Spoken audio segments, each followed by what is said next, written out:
আম্বলপুরের এই ছোট্ট বনটি যেন সৌন্দর্যের একটি নিদর্শন। নদী, নালা, খাল, বিল ফুলে ফলে ভরা এই বনটিতে অনেক পশু পাখির বসবাস ছিল।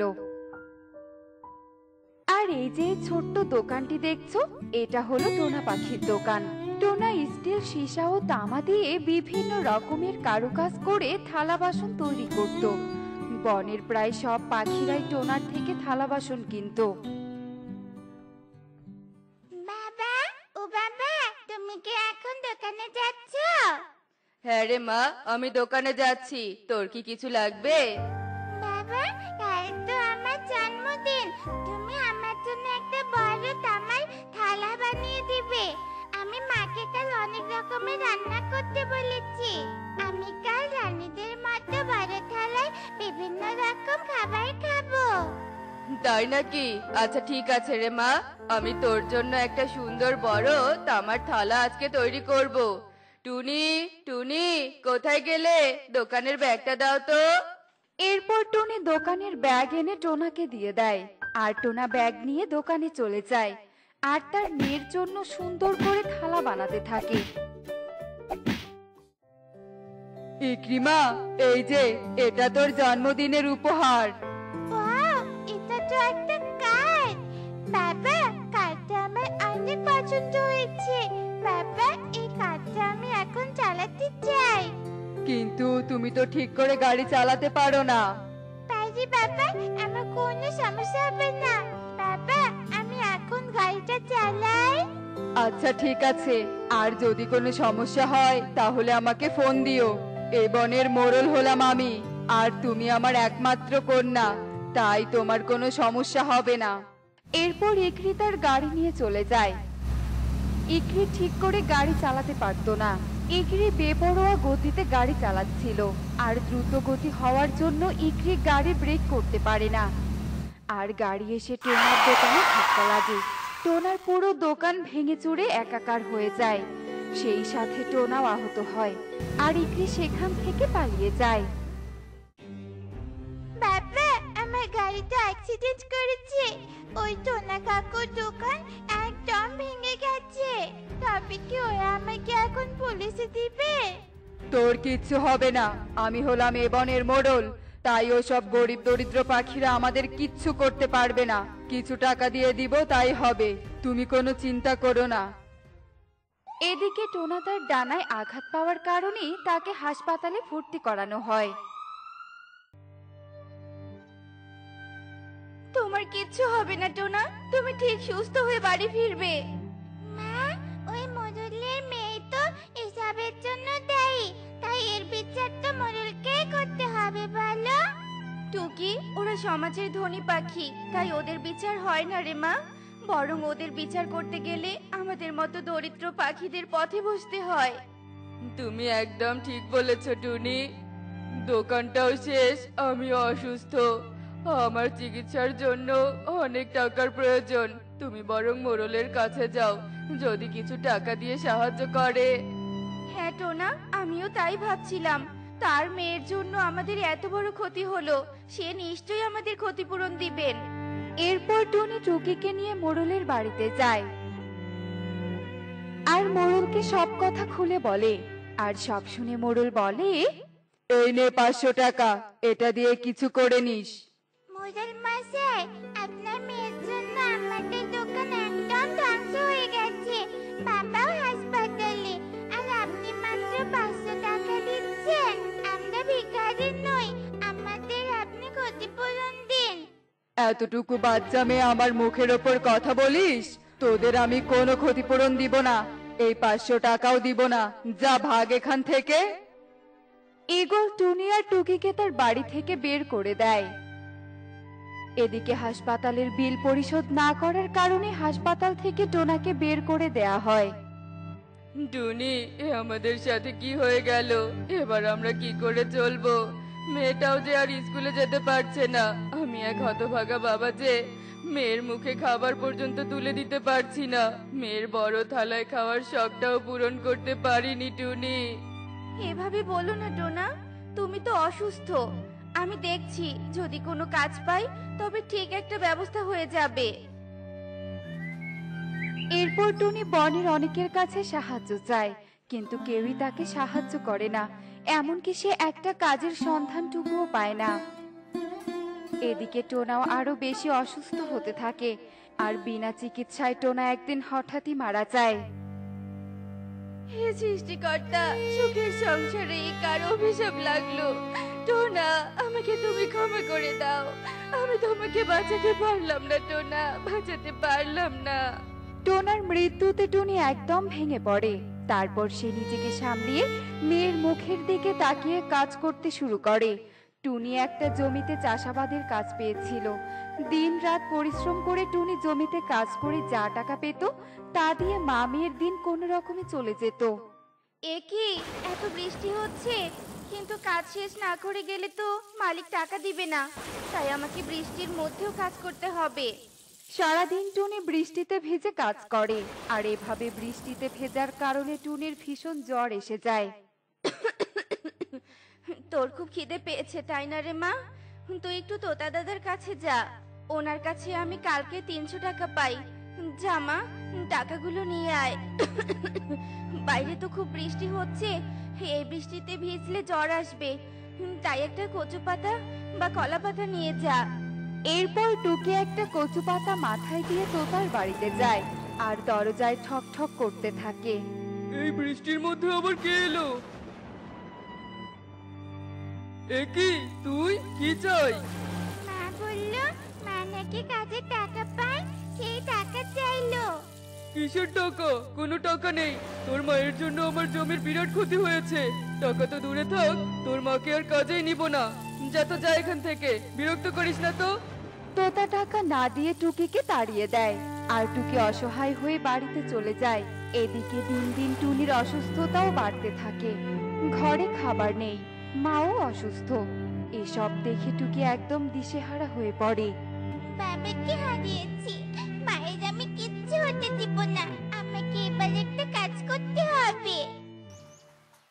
এরপর টুকি পরের দিন সকাল হতেই বনে বেরিয়ে পড়ে, আর টুকি অনেক দোকানে কাজ খোঁজে, কিন্তু সে কোথাও একটা কাজ পায় না। অবশেষে টুকি কালুর হোটেলে একটা কাজ পায়। এইসব থালা বাসনগুলো ভালো করে ধুয়ে নে, দোকানে আজ অনেক কাস্টমার এসেছে। মালিক, আমার সব কাজ শেষ, সন্ধ্যা হয়ে আসছে। আমার আজকের টাকাটা? ক্যাশ বাক্সতে তো তালা দিয়েছি, তুই বরং কাল একেবারে টাকা নিস। ওই যে ওই ছোট থালাটাতে খাবার রাখা আছে, আজকে ওগুলোই নিয়ে যা। এরপর টুকি আর কথা না বলে খাবার নিয়ে সেখান থেকে চলে যায়। টুকি প্রতিদিন কালুর দোকানে ঠিক মতো কাজ করত, কিন্তু কালু নানা অজুহাত দেখিয়ে টুকিকে টাকা না দিয়ে খাবার দিয়ে বিদায় করিয়ে দিত। কিন্তু একদিন মালিক, আমার 3000 টাকা হয়েছে, আপনি আমাকে টাকা দিন। আমার মা যে খুব অসুস্থ, তাই আমাকে টাকা দিতেই হবে। মগের মূল্য পেয়েছিস? 3000 টাকা কখনো চোখে দেখেছিস? হ্যাঁ, খাবার নিয়ে যাস তাই তো বেশি। কোনো টাকা হবে না, যা ভাগ এখান থেকে, আর কাল থেকে তোকে কাজেও আসতে হবে না। টুকিকে কালু টাকা না দিয়ে ঘাড় ধাক্কা দিয়ে বের করে দেয়। অসহায় টুকি পথে পথে ঘুরতে থাকে। বিধাতা, এ কেমন সমাজ, যেখানে দরিদ্রদের কোনো মূল্য নেই। এই সমাজে সবাই স্বার্থপর, দরিদ্রদের ন্যায্য মূল্যটুকু পর্যন্ত দেয় না। কাজ চলে যাওয়ার কারণে টুকি আর খাবারও পায় না। এদিকে বাড়িতে অসুস্থ ক্ষুধার্ত মা, এদিকে টুকিও ক্ষুধার্ত। তাই বাধ্য হয়ে টুকি কালুর দোকানের সামন থেকে খাবার আর টাকা চুরি করে পালিয়ে যায়। কিন্তু বনের পাখিরা টুকিকে ধরে ফেলে, আর কালুও পুলিশকে ডেকে আনে। স্যার, এই পাখি আমার দোকানের খাবার চুরি করেছে, আবার আমার টাকাও চুরি করেছে। বদমাশ পাখি একটা, কি সাংঘাতিক! এমন চোর এই সমাজে থাকতে পারে না, এ তো সমাজের জন্য বিপজ্জনক। এতটুকু বাচ্চা পাখি হয়ে কেন চুরি করছো? এই বয়সে যদি চোর হও তবে বড় হয়ে কি হবে? কেন চুরি করেছো বলো? স্যার, আমি যদি চোর হই তবে আমাকে চোর বানিয়েছে এই সমাজে বিদ্যমান পাখিরা। মোড়ল মশাইয়ের মেয়ের ভুলে দোকানের সাথে সাথে আমার বাবাও চলে গেল। আমি হলাম এতিম, কিন্তু মোড়ল আর মোড়লের মেয়ে তো ঠিকই আনন্দের সাথে দিন কাটাচ্ছে। আমার মা অসহায় হয়ে জমিতে কাজ করেছে, কিন্তু সে তার ন্যায্য মূল্য পায়নি। আমি দিনের পর দিন এই কালুর দোকানে কাজ করেছি, কিন্তু কালু আমাকে বেতন না দিয়ে ঘর ধাক্কা দিয়ে বের করে দিয়েছে। আমি সবার কাছে সাহায্য চেয়েছি, কিন্তু কিন্তু কেউ আমাকে সাহায্য করেনি। আর আজ যখন চুরি করেছি তখন সবাই আমাকে চোর বলছে। আমি যদি চোর হই তবে আমাকে এই সমাজের বিত্তবানরাই চোর বানিয়েছে, তাই তারাও সমানভাবে দোষী। ছি, এটা আপনাদের বিবেক? মিস্টার কালু, এক্ষুনি আপনি এই ছানাকে ৬,০০০ টাকা দিবেন। আর মোড়ল মশাই, আপনি তো বনের মাথা, তবে আপনি কি করে এমনটা করলেন? আমার ভুল হয়ে গেছে, আজ থেকে আমি এই ছানার দায়িত্ব নিলাম, সেই সাথে টুনির চিকিৎসাও করাবো। আমিও আমার ভুল বুঝতে পেরেছি, আমি টুনির ন্যায্য টাকা তাকে দিয়ে দিব। এরপর সবাই তাদের ভুল বুঝতে পারে আর সবাই মিলে টুকি আর টুনির পাশে দাঁড়ায়। বন্ধুরা, সমাজের বিত্তমানরা যদি দরিদ্রদের পাশে এসে দাঁড়ায়, তবে দরিদ্ররাও মাথা তুলে আনন্দের সাথে জীবন কাটাতে পারবে। নিজ স্বার্থ না দেখে অন্যকে সাহায্য করাই আমাদের পরম ধর্ম। কি রে পারুল, তুই আজ এত দেরি করে খেলতে আসলি কেন রে? এই বলিস না রে তোকে, মায়ের সাথে পাশের বনে বেড়াতে গিয়েছিলাম, তাই এত দেরি হলো। জানিস তো কি, আমরা পাশের বনে যাওয়ার সময় মানুষের রাজ্যে অনেক দানা পড়ে থাকতে দেখেছি। চল আমরা মানুষের রাজ্যে গিয়ে দানাগুলো খেয়ে আসি। কিন্তু আমার মা তো মানুষের রাজ্যে যেতে দিবে না রে। আরে তোর মা তো এখানে নেই, আমরা তো যাবো আর আসবো, তাহলে তো তোর মা কিছু বুঝতে পারবেন না। আচ্ছা ঠিক আছে, তাহলে চল। এরপর টুকি আর পারুল মানুষের রাজ্যের দিকে যেতে থাকে, আর তখনই টুনির সাথে দেখা হয়ে যায়। টুকি, পারুল, তোরা এইদিকে কোথায় যাচ্ছিস? মানে মা, আমরা মানুষের রাজ্যে দানা খেতে যাচ্ছি। পারুল নাকি মানুষের রাজ্যে অনেক দানা পড়ে থাকতে দেখেছে। মানুষের রাজ্যে দানা পড়ে থাকলে থাক, সেখানে যেতে হবে না। মানুষেরা ভালো না, একবার তোদের দেখলেই ধরে খাঁচায় বন্দি করবে। আমি তোকে কাল দানা এনে খাওয়াবো, কেমন? কিন্তু মাসি, তোকে তো মানুষের রাজ্যটা দেখতে চাই, তাই ভাবছি আমরা দূর থেকে রাজ্যটা দেখেই চলে আসবো। না না, সেখানে যাওয়াই যাবে না। তুইও বাড়িতে চল, নয়তো তোর মাকে সব বলে দিব কিন্তু। আচ্ছা ঠিক আছে মাসি, আমি মানুষের রাজ্যে যাব না, তবু তুমি মাকে কিচ্ছু বলো না। এরপর সবাই মিলে বাড়িতে চলে আসে, আর এভাবেই সারা দিন কেটে রাত নেমে আসে।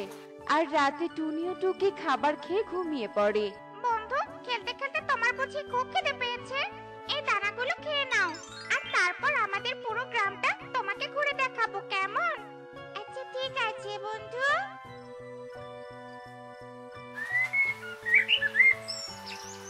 মা, টুকি টুকি, আজ এখনো ঘুম থেকে উঠছিস না কেন? টেবিলে খাবার বেড়ে রেখেছি, বিছানা থেকে উঠে খেয়ে নিস। আমি কাজে গেলাম। আচ্ছা ঠিক আছে মা, যাও।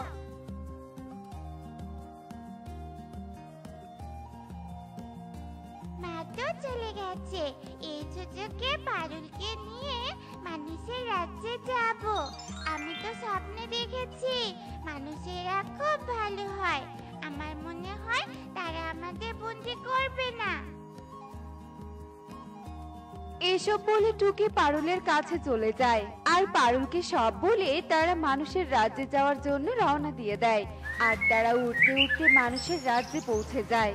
পারুল, চল আমরা ওই মানুষের ছানার কাছে যাই, আমি তো স্বপ্নে ওই ছানাটাকে দেখেছি।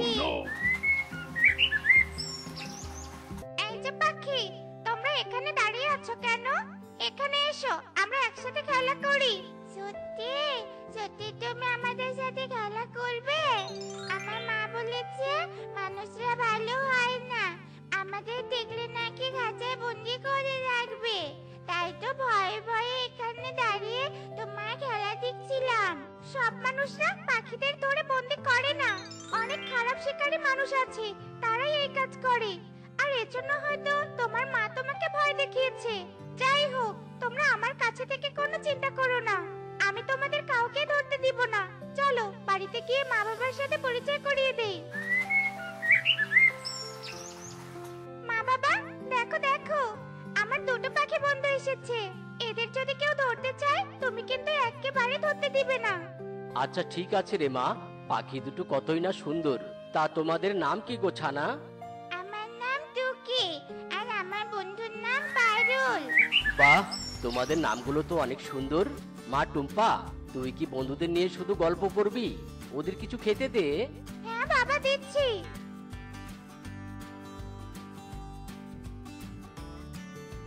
এই নাও বন্ধু, মিষ্টি আর দানাগুলো খেয়ে নাও। আর খাওয়া শেষ করে আমরা একসাথে খেলা করব, কেমন? আচ্ছা ঠিক আছে বন্ধু। এরপর টুকি আর পারুল খাবার খেতে থাকে, আর এভাবেই সারা দিন কেটে বিকেল হয়ে যায়। টুকি, বিকেল তো হয়ে গেছে, আমাদের মা তো এখন বাড়ি ফিরবে। তাড়াতাড়ি চল, আমরা বাড়িতে চলে যাই। আচ্ছা ঠিক আছে বন্ধু, আজ তাহলে বাড়ি ফিরে যাও। আর কাল কিন্তু অবশ্যই এখানে আসবে। তোমাদের সাথে খেলা করতে যে আমার খুব ভালো লাগে। হ্যাঁ বন্ধু, অবশ্যই আসবো।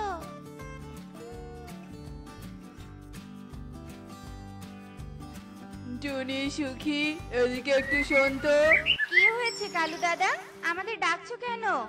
আমি একটা তরমুজ বাড়ি পেয়েছি, তাই বনের সবাইকে সেই বাড়িতে দাওয়াত খাওয়াবো। তোদেরও কিন্তু দাওয়াত থাকলো, খেতে আসবি। ও মা, কালু দাদা, তুমি আবার তরমুজ বাড়ি কোথায় পেলে? সে অনেক কথা রে, এখানে দাঁড়া, সবটা বলছি আমি। এ কি, পরীকে আবার গাছের সাথে কে বেঁধে রাখলো? আমি বরং পরীর বাঁধনটা খুলে দেই। এই পাখি, হ্যাঁ আমাকে সাহায্য করো, সাহায্য করো গো। আমি তো তোমাকে সাহায্য করতে এসেছি, দাঁড়াও, তোমার বাঁধন এক্ষুনি খুলে দিচ্ছি। তোমাকে অনেক ধন্যবাদ পাখি। তুমি আমাকে মুক্ত না করলে ওই ডাইনি পরীটা রাজ্যটা দখল করে নিয়ে নিজের ইচ্ছে মতো চালাতো। মানে কোন ডাইনি পরী? পরী রাজ্যের ডাইনি পরী আমাদের মা মেয়েকে বন্দি করে নিজের রাজ্যটা দখল করে নিয়েছে। কিন্তু তোমার মেয়েকে কোথায় বন্দি করে রেখেছে? এখানে তো কোথাও দেখতে পাচ্ছি না। আমার মেয়েকে তো পরী রাজ্যের একটা তরমুজ বাড়িতে বন্দি করে রেখেছে। তুমি এখন আমার সাথে পরী রাজ্যে চলো, সেখানে তোমার অনেক কাজ আছে। তোমার সাহায্য পেলে আমি ডাইনি পরীকে খুব সহজেই শেষ করতে পারবো। আচ্ছা ঠিক আছে পরী, চলো।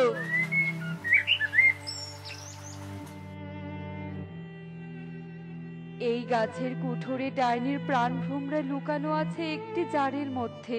তুমি এই কুঠোরের ভেতরে গিয়ে জারটাও ভেঙে দিয়ে এসো, তাই ডাইনি ধ্বংস হয়ে যাবে।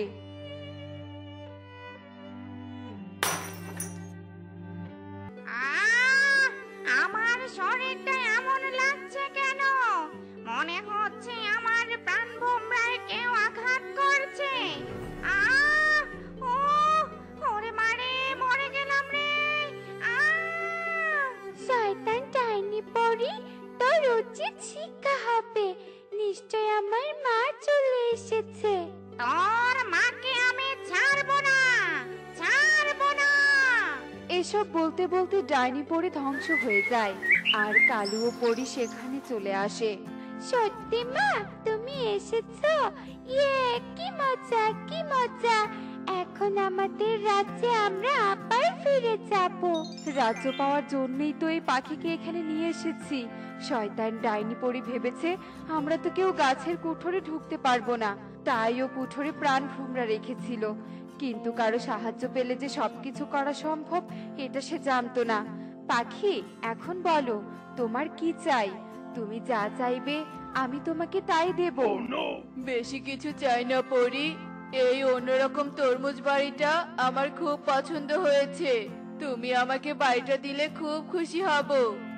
আচ্ছা ঠিক আছে, নিয়ে যাও। এই বাড়িটা তোমার বাড়িতে নিয়ে যাওয়ার পর এর কাছে যা চাইবে তুমি তাই পাবে। তবে সেগুলো একা ভোগ করবে না, বনের সবাইকে দাওয়াত করে খাওয়াবে, কেমন? আচ্ছা ঠিক আছে পরী। তুমি এখানেই দাঁড়িয়ে থাকো, আমরা যাওয়ার পর এই তরমুজ বাড়ি তোমাকে নিয়ে বাড়িতে চলে যাবে। এরপর পরীরা চলে যায় আর আমি সত্যি সত্যি আমাদের বাড়িতে চলে আসি। ও এই ব্যাপার। আচ্ছা ঠিক আছে কালু দাদা, আমরা তোমার বাড়িতে দাওয়াত খেতে যাব, আবার ভালো করে তরমুজ বাড়িটাও ঘুরে ঘুরে দেখব। এসব বলে টুনি আর সুখী বাড়িতে চলে যায়। আর এভাবেই সেই দিন কেটে যায়। মা টুকি, কি করছিস? তাড়াতাড়ি তৈরি হয়ে আয়, কালু দাদার বাড়িতে দাওয়াতের কথা ভুলে গেছিস? না মা, আমি ভুলে যাইনি। এই তো তৈরি হয়ে এসেছি। চলো চলো, এবার যাওয়া যাক। এরপর টুনি আর টুকি কালুর বাড়ির দিকে যেতে থাকে। আর তখনই তাদের সামনে একটি শিয়াল চলে আসে। কে কোথায় আছো? আমাদের সাহায্য করো, এই শিয়াল যে আমাদের খেয়ে ফেলবে, বাঁচাও! বাঁচাও বাঁচাও, আমাদেরকেও বাঁচাও। বাবা, আমার পাখি বন্ধুরা বুঝি বিপদে পড়েছে। দেখো, শিয়াল ওদের আটকে ধরেছে। তাড়াতাড়ি চলো বাবা, ওদের সাহায্য করতে হবে। হ্যাঁ মা, চল। এরপর রহিম লাঠি নিয়ে শিয়ালের কাছে যেতেই শিয়াল ভয়ে সেখান থেকে পালিয়ে যায়। দাদা, তোমাকে অনেক ধন্যবাদ।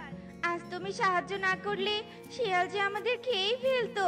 আমার বন্ধুর কণ্ঠ শুনে বুঝতে পেরেছি যে তোমরা বিপদে পড়েছো, তাই তো বাবাকে নিয়ে এখানে চলে এসেছি। বন্ধু মানে? টুকি তোমার বন্ধু কখন হলো? এ মানে মা, কাল আমরা চুরি করে মানুষের রাজ্যে গিয়েছিলাম। তারপর টুকি টুনিকে সব কথা খুলে বলে। তোমার ছানাকে আমাদের রাজ্যে আসতে দাও না কেন? আমরা তো তোমার ছানাকে কোনো ক্ষতি করব না। একজন মানুষ খারাপ হলে তো সবাই খারাপ হয় না। হ্যাঁ দাদা, এবার আমি সব বুঝেছি। আর যদি টুকি তোমার মেয়ের বন্ধু না হতো, তাহলে এই বিপদে তোমাদের পাশে পেতাম না। আসলে কারোর সাথে না মিশলে দূর থেকে ভালো মন্দ চিন্তা করা যায় না। এখন থেকে সবার সাথে মিলেমিশে থাকবো। মা টুকি, তোর আর কোনো বাধা নেই, তুই সবার সাথে খেলা করবি, কেমন? তারপর টুকি টুনিকে সব কথা খুলে বলে। এসব বলে টুনি ও টুকি কালুর বাড়িতে দাওয়াত খেতে চলে যায়। দেখলে তো বন্ধুরা, কারো সম্পর্কে কোনো কিছু ভালো করে না জেনে খারাপ মন্তব্য করা ঠিক নয়। এমনই সব মজার মজার শিক্ষণীয় টুনি পাখির গল্প দেখতে আমাদের সাথেই থেকো। আর গল্পগুলো কেমন হচ্ছে তা কমেন্টে জানাতে ভুলো না কিন্তু। বাই।